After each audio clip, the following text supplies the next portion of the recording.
Hey DSKids, it's Mr. George from Doral, and I hope you guys have been staying happy, healthy, and safe. Just know that my family and I have been praying for you, we've been missing you, and we love you all. Now you may have noticed there hasn't been a lot of live sports lately, and ESPN's been showing a bunch of reruns of the greatest matchups and the greatest battles in history. Well, we here at DSSN, that's Divine Savior Sports Network, have a classic matchup for you too. It was last year that the Khalils and the Schultzes got together, and we were blessed to perform Daniel and the Lion's Den in Sunday school. And we wanted to bring that classic back to you this week. So, it was super special to share with you just how awesome God is, and know that He really is the true and only champion of the world. So, without more to do, I present to you DSKids Doral Classic, Daniel and the Lion's Den.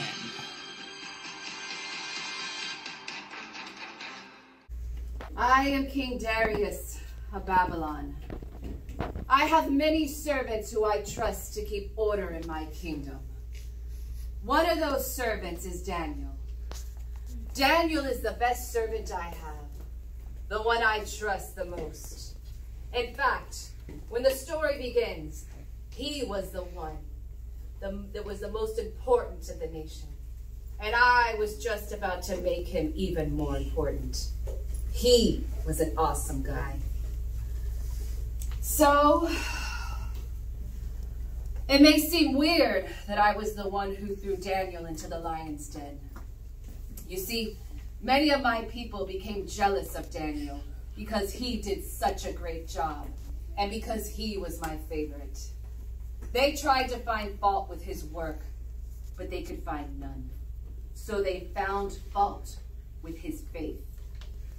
I wish I had known what they were up to when they came to me, appealing to my pride. They encouraged me to make a law that no one could pray to anyone other than me for at least 30 days. If a person did, they would be thrown into the lion's den. I foolishly agreed. I wanted to be treated like a god, to be worshipped and adored. But I was wrong. No man should be worshipped and adored. No man is a god. How could I have been so foolish? Daniel's enemies were waiting for him to break in the new law. They were waiting to kill him. Because Daniel was faithful to the true God, he continued to pray. 3 times a day, he went to his home, knelt down to pray in the upper room. He had always done this, but now it was against my foolish law. Daniel's enemies were quick to turn him in. They came to me and reminded me of my law. When I told them I would uphold it, they told me what Daniel was doing. I was sad. All day long, I tried to figure out a way to save Daniel, but I could think of nothing. When the sun went down, the men returned and demanded that I fulfill the law. With a sad heart, I commanded that Daniel be brought to me. He knew I was filled with grief and saddened by what I had done. As Daniel was thrown into the den, I called out to him, "May your God, whom you faithfully serve, deliver you." I prayed that his God would save him. A stone was placed over the mouth of the den, so Daniel could not escape the lion. It could not be opened until morning. Now it is nighttime, and I can only imagine what Daniel is going through because of me and my foolish pride.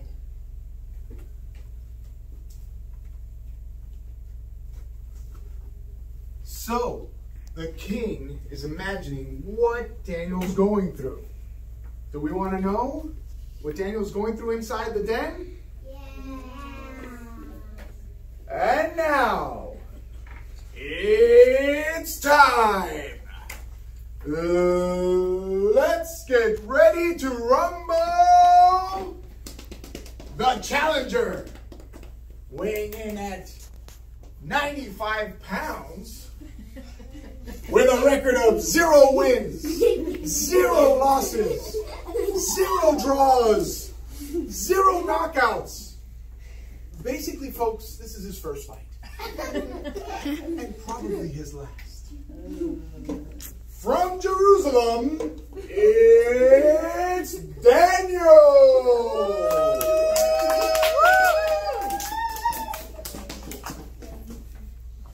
And now, the moment you've all been waiting for. Wait. It's not that moment yet. It's coming. Weighing in at 500 pounds. With a record of 1,000 wins and 0 losses. All of them by by knockout. From Babylon, the heavyweight champion of the world, the king of the jungle, it's the lion.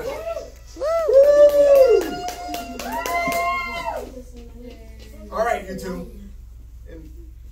Get the middle here. All right. Now I want a good, clean fight. No scratching, no biting, no eating. No, I'm just kidding. You can do whatever you want to.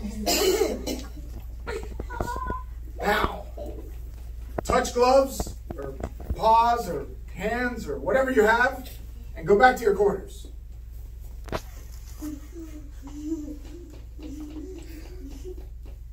Ding, ding, ding. Fight! What here? Oh, there we are, folks. Looks like Daniel's a little bit nervous. There's the lion. Whoa! Look at, whoa, freeze! Pause! Let's watch that move again, shall we? Let's rewind that. And now, in slow motion. Play. Nice! Nice move! Alright, here we go.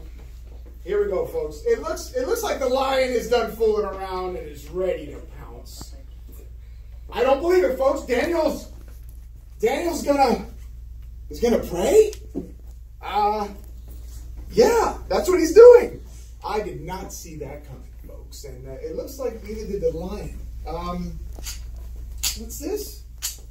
The lion's just gonna curl up next to Daniel and go to sleep. Wow. Well, there you have it, folks. The power of prayer. It looks like the one and only true God is the one and only champion of the world.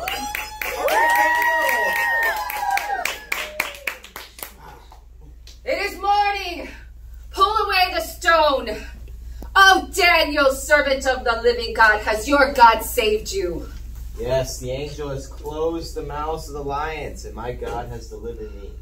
Thanks be to your God. Would you all like to know what happened to the men who tricked me into putting Daniel into the lion's den? Yes. I gave them exactly what they deserved. I threw them into the lion's den, but they had no faith in God. So, what happened to them?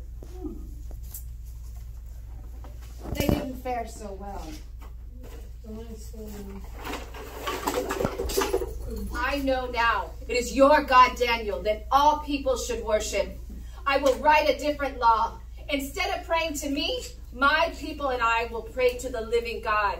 His greatness saved you, Daniel, from the power of the lions. And all must know of how he delivers and rescues those he loves. Now, Daniel, your God is my God and the God of my people. Wow. It never gets old. Now that's a classic. Can't get enough of seeing Daniel and how he was delivered from the lions. It reminds us how God also delivers each and every one of us and rescues us from sin and death every time. Come what may, one day, God will take us to heaven because of the victory Jesus won for us on the cross. Hope to see you all soon. Until then, we'll keep praying for you, and missing you. Love you and God's blessings.